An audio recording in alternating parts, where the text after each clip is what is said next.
Kada ste hteli da pošaljete poruku tamo negde 99. 2000. sigurno bi koristili ili mobilni telefon ili pager u tom momentu koji je bio i dalje nekako aktivan ili prosto e-mail. Windows Live Messenger ili ti u narodu poznati MSN Messenger.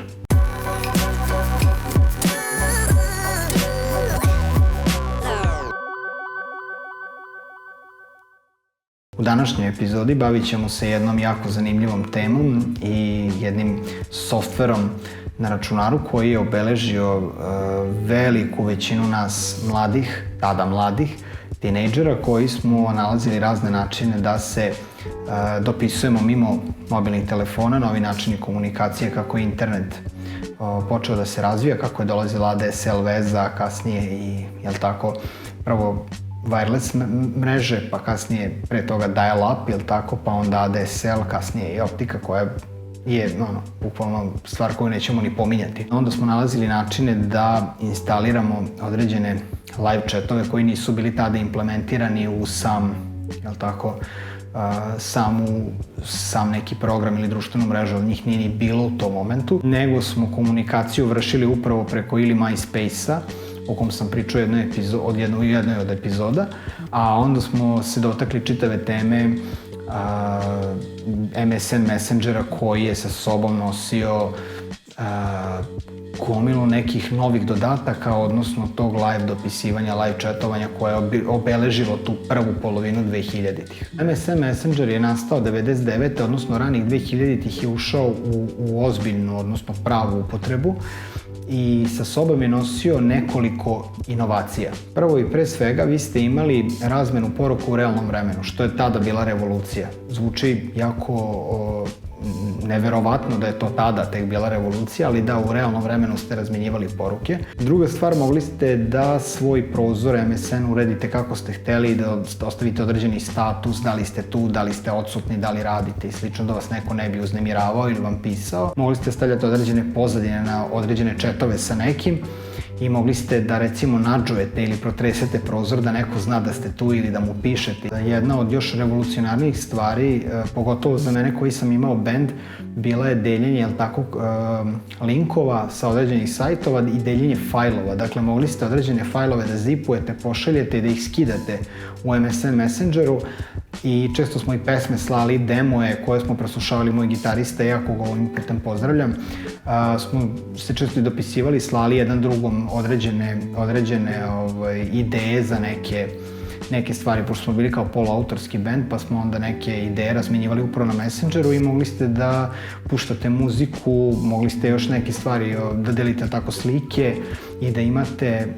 pozive. Odnosno, MSN Messenger je uveo u jednom momentu i opciju da vi imate i poziv, dakle mogli ste u poziv da uključite jednu ili više osoba i da imate bukvalno konferencijski sastanak. I to je ono što je MSN uradio, dakle on je bio jedna aplikacija koja je imala višeznačnu, odnosno višestruku upotrebu nas koji smo u tom momentu bukvalno bili internet pioniri u tog nekog modernog interneta gde smo tražili sve više i više načina da se povežemo, da se iskomuniciramo negde tu. U tom periodu je vladala ta želja i potreba da se vi povežete sa celim svetom, jer vama internet u stvari predstavljan kao potpuno nova revolucija u novom milenijumu. Vi ste dobijali određenu slobodu da se čujete sa svim i svakim u realnom vremenu. Zamislite, eto, jedan dan ili jedno veče, još bolje, napravili ste omiljenu klupu, otvorili ste neki sok, skuvali kafu ili nešto i našli ste se s prijateljima na chatu i tu se razmenjuju neke poruke, svi ste u toplini svoga doma, iako deluje da je poprilično nedruštvena aplikacija, naprotiv, bila je jako društvena i bila je nekako, opet kažem, kao i MySpace, imala je određene zanimljive, simpatične emotikone, bila je svetla, bila je u nekim vedrijim kontrastnim bojama. MSN je za nas u stvari bio jedna logorska vatra ili jedan lobby gde niste igrali igrice, nego ste prosto kuckali, razmenjivali poruke i slično i naravno uvek pisali da li najboljem ortaku, da li simpatiji, da li nekoj ekipi za fudbal, basket, da li ekipi iz kraja, iz ulice koja je trebalo se nađe negde da radite nešto za vikend i slično, tako da to je bila jedna sjajna aplikacija. Ubrzo nakon svog vrtoglavog i razvoja i uspona i onoga što je Microsoft i posle Windowsa napravio, dobro bio je upravo taj Messenger. Tako da sa svojim razvojem i sa svojim nekim pikom koji je dostigao i njega je na kraju pojeo Facebook, odnosno Facebookov implementirani live chat unutar Facebooka ga je potpuno savladao, i korisnici su počeli da se osipaju masovno, da bi Microsoft onda tamo, sada već davne 2013.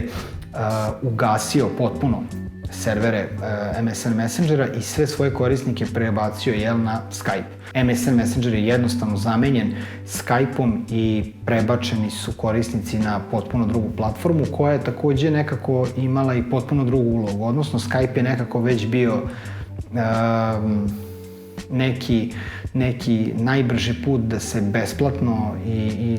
na jedan efikasan način uz dobru konekciju čujete sa nekim ko je negde u inostranstvu, ko je vama drag ili imate jednostavno poslovni sastanak koji morate da održite, ne plaćate astronomski račune ili nemate satelitski telefon, onda ste vi prosto koristili, internet vezu i Skype, logično, i tako je Skype u stvari preuzeo ulogu Messengera, opet kažem, na jedan jednostavan način, potpuno jedna bleda aplikacija koja je samo kao služila za komunikaciju, dok Messenger mi klinci koji smo uz njega odrastali pamtimo kao jednu interaktivnu tablu za druženje gde su svi pisali sve i svašta, brisali, dodavali, slali, tako da nekako se izgubila ta draž tih starih aplikacija kao što su MySpace i Messenger,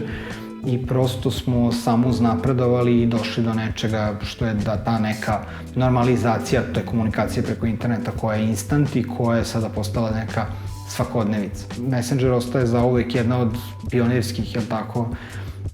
aplikacija koju smo koristili i naravno mi koji smo odrastali 2000-ih, početkom 2000-ih bili kao prvi svedoci kako je to sve funkcionisalo i što smo, što dolaze nove generacije, neće se nikad ni sećati tih aplikacija, što je potpuno normalno, Tako da nadam se da sam nas malo vratio u prošlosti i da smo zajedno prošli ovu jednu temu zanimljivu. Pišite mi u komentarima šta je vama bilo super kod MSN Messengera, za čega ste ga vi koristili, to bi bilo jako dobro da pokrenemo jednu temu i da malo napravimo neki community, da se okupimo svi na ovom kanalu pa da malo pričamo o tome, baš me zanima i vaše mišljenje, tako da pišite u komentarima možda čemu bih mogao sledeće da radim